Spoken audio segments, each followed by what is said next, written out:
welcome to this online interview by Project Cargo Weekly. Our special guest of honor today is Mr. Christopher Whetham. He is the key account manager at the Port of Aberdeen, and it's a pleasure to welcome you here, Christopher. Yeah, thanks, Paul. Thanks for the invite to have a conversation today. Yeah, most welcome. Tell us about your background in shipping or logistics, or how did you end up in today's hot seat, so to speak? Yeah, so my history in shipping started when I worked as a shipping agent for a well-known UK and European-wide shipping agent. So I spent time in Aberdeen supporting the energy industry specifically, but also the short sea businesses with their exports, specifically of grain. And that was something which I had a lot of interest in. I did enjoy working with our energy customers as a shipping agent, but there was a natural affinity for me to the commodities that were moving, and I was very interested in that as a ships agent. So that's where it all started for me. So I spent some years doing that. And then I did move away from the shipping industry for a brief period, and I worked for the UK's largest grain merchant in the northeast of Scotland. But I was still very tied with the port because I was dealing primarily with commodities, bulk commodities, grains that were being exported from the northeast of Scotland, on coastal vessels to other ports in the UK, but sometimes as far afield as North Africa. So, when an opportunity arose to rejoin, or rather to join the port in the key account manager's position, yeah, I was really thrilled. So, yeah, very happy to be doing what I'm doing today, and yeah, very optimistic for what the future holds for the port of Aberdeen. Mhm. That's interesting to hear. And how do you go about promoting a port like Aberdeen? Do you join trade shows? Do you move around in the world to tell the world that you are here and you can do better than other ports? How do you market yourself? Yeah, so we do that, I guess, in multiple ways. So we do have an internal team which are, really pushing the Port of Aberdeen to as many customers as we can, or the right customers at least. And I myself, I have attended, a lot of these sort of trade shows. So recently, and where we met, of course, Hmm. was over in Antwerp at Antwerp Excel. Yeah. But likewise, we have plans to attend, some of the other conventions. So, Break Bulk in Rotterdam, and a few others as well. So Intermodal in Birmingham. So yeah, these are events that are really useful for us when we're trying to push the message, Yeah. or rather, say push our capabilities for what we would like to do. So yeah, very crucial for us. Understand. And if you give a little synopsis of today's status in the Port of Aberdeen, is oil and gas a major thing? Is fishing a major thing? What is the Port of Aberdeen right now? Yeah, so right now for the Port of Aberdeen, oil and gas is still very prevalent for us. So it does make up the majority of our port calls. So we tend to have around 7,000 vessels a year which utilize the port. So a lot of those are supporting the energy industry. Yeah. We are the UK's oldest business, so there's a lot of history for that, and we have been Europe's premier port for oil and gas for the last 50 or so years. So it is still very present.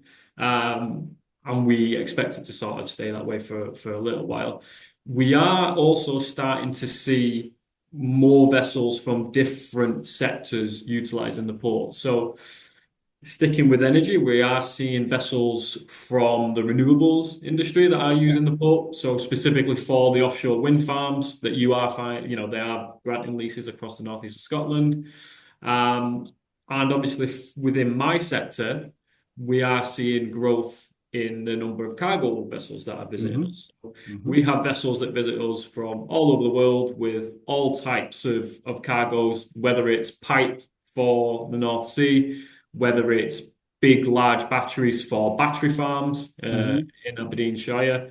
So we're having a lot of that We do also have vessels which are specialized in decommissioning. So, very recently we had our largest decommissioning scope project take place in the summer. That was a great success.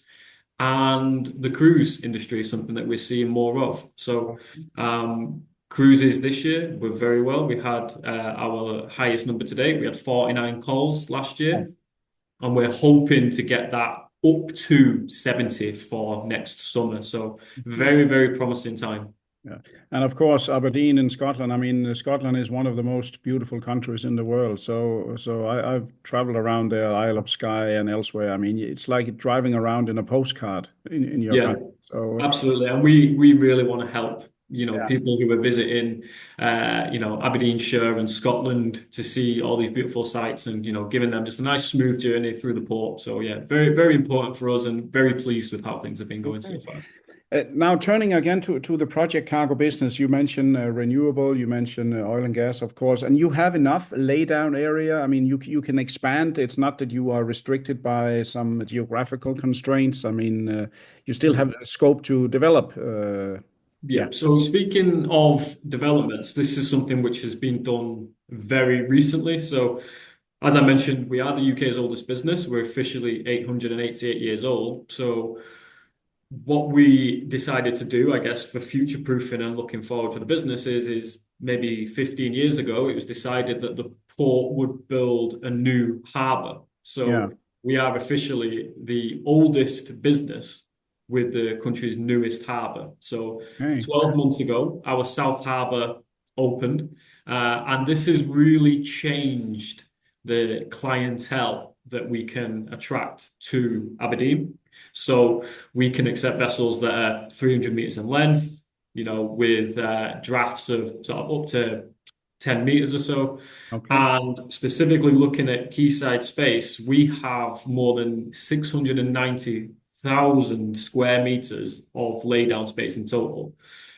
We have over or around 7.6 kilometers of berthage. okay, And we also have ultra lift capabilities of up to 140 tons per square meter. okay. So That's very, very impressive infrastructure here at the port. that's very impressive. Yeah, and you got heavy lift cranes, shore-based, or you have floating cranes there. I mean, you have all the equipment needed. I mean, if the ships come in without their own gear, I guess you can lift up. Yeah, so craneage is an area in which we're looking to do further investment. As I Okay. say, South Harbour presently is 12 months old.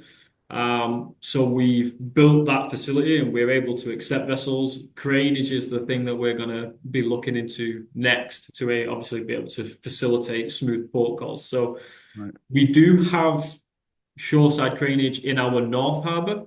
Mm-hmm. In South Harbour presently, we don't have that, but again, that is something which is going to be a topic of discussion for the port for future investments. Okay. There are, because of the very strong supply chain in the area, which has been supporting the energy industry for the past 5 or 6 decades, Yeah. there are third-party suppliers for mobile cranes. Ah, So yeah. So there are you still can. capabilities. But yeah, geared vessels are more than capable and more than able to, discharge their own cargoes.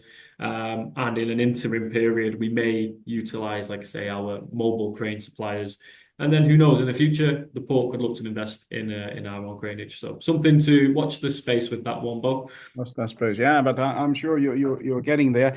I mean, of course, there must be competition even for a nice port like Aberdeen. But when you go around and market yourself, I guess the best marketing is always that the customers keep on staying with you and coming back to you. That's actually better than any marketing, isn't it? Yeah, absolutely. And we've found that, we've got very loyal customers who will, they've used the port, as I've Yeah, mentioned, for decades.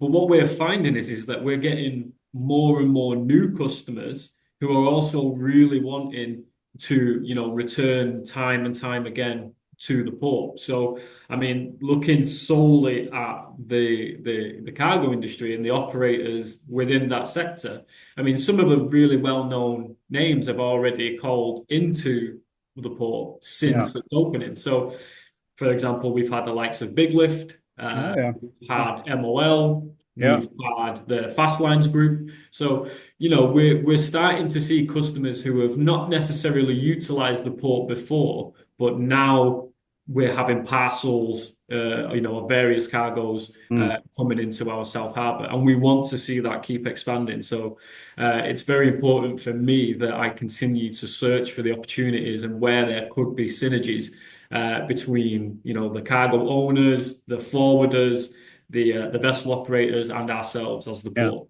Yeah. Do you have in the port of Aberdeen any regular like you have some ports on the east coast of England has regular ferries? Do you have any regular services from Aberdeen to as a clockwork besides these ad hoc ships coming in? Yep. So presently we have one operator who runs a line between Aberdeen and Norway. Oh. So that line runs almost every other day. So I guess the synergies between the UK and Norway in the energy industry in the North Sea, a Yeah. lot of users of that service. That vessel is very rarely empty. It's usually always full. So I have been having conversations with some of the other shipping lines also about opening up new corridors Hmm. between Aberdeen, Scotland, and like for example, Denmark Yeah. or Sweden, Germany, the Netherlands, Belgium. So these are all things that we're very receptive to.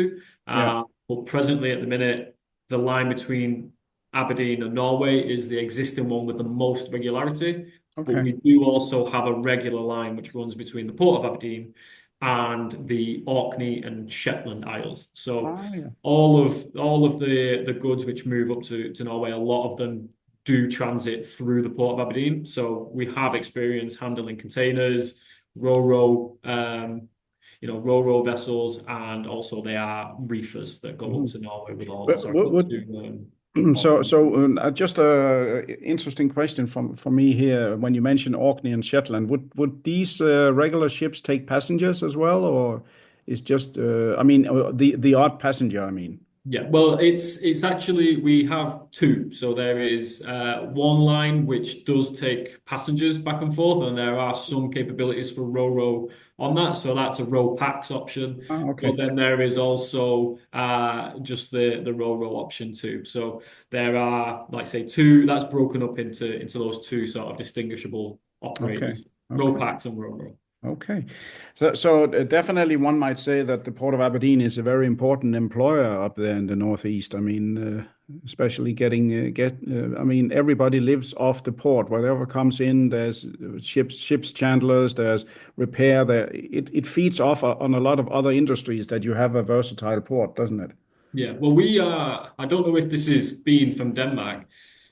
This is a term I'm not sure if you'll be too familiar with, but we're what's known as a trust port, which Hmm. means that we are a fully independent port run by a board for the benefit of the stakeholders Ah, and the okay. community. So we don't have shareholders as such. We have our stakeholders, and Okay. our ultimate mission is always to provide prosperity for the future generations within our community. That is always going to be number one for the Port of Aberdeen. As Okay. I mentioned before, we're 888 years old, and we've always been at the heart of our community, and we want to continue being so. Yeah. So you are absolutely right. It's very important that we do continue to support, not just Aberdeen City, but the wider area too, right out into the Grampian region. So that's something that we're very proud of, and we will certainly continue to do so.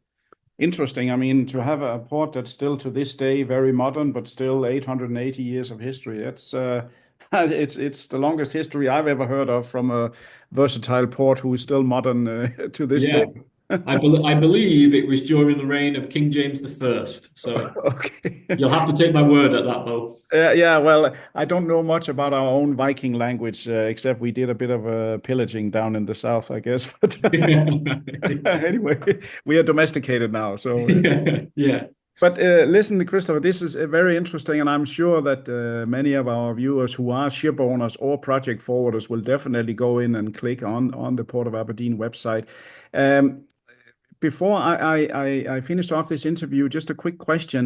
We all talk about crisis in the world and the Red Sea, and you have Ukraine and whatnot. How do you view the year 2025 from your Yeah, perspective? it's a very difficult question to answer, I guess, at this point. Also, especially with the change in power that's recently happened over in the US. So I guess, not having a crystal ball, it is quite difficult to answer that. What I would, I guess, expect to see is probably maybe similar to what's already been happening if things stay as they are. Obviously, if there's further escalations in the Red Sea, or if there's further escalations in the Middle East or with Russia, Ukraine, then that can change things overnight. And that's something that we've already seen at the port, is that we've had to try and be agile and adaptable to these changing markets, just the same as the ship owners might be and the cargo owners.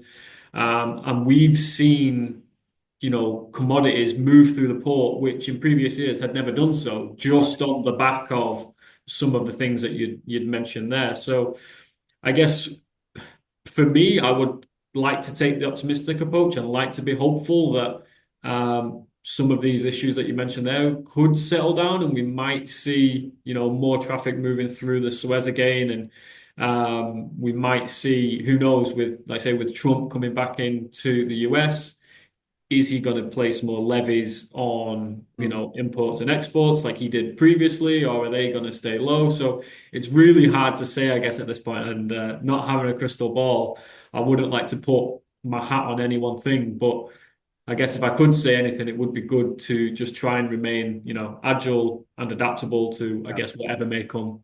And of course, one thing that won't change if you take good care of it still is your nature. So at least the cruise vessels will continue to come in. I'm quite sure. Yeah, yeah, fingers crossed. Although you never know with the weather in Scotland, but if we do have some lovely weather, yeah, then I'm sure that those attending tourists, they'll love the visits out to Royal Deeside to see the wonderful castles and the Highland Fells. So yeah, beautiful scenery. That is true. It is indeed. I want to say many, many thanks, Christopher, for taking time for this interview. Thank you very much. No, thank you very much, Bo. You have a great week. You too. And to all our listeners, viewers, and readers from around the world, this was yet another great interview by Project Cargo Weekly. Our special guest of honor today has been Mr. Christopher Whetham. He's the key account manager at the Port of Aberdeen, a very versatile, strong, and long history port in the northeast in Scotland. So do check on their website, and if you have any questions, contact him direct.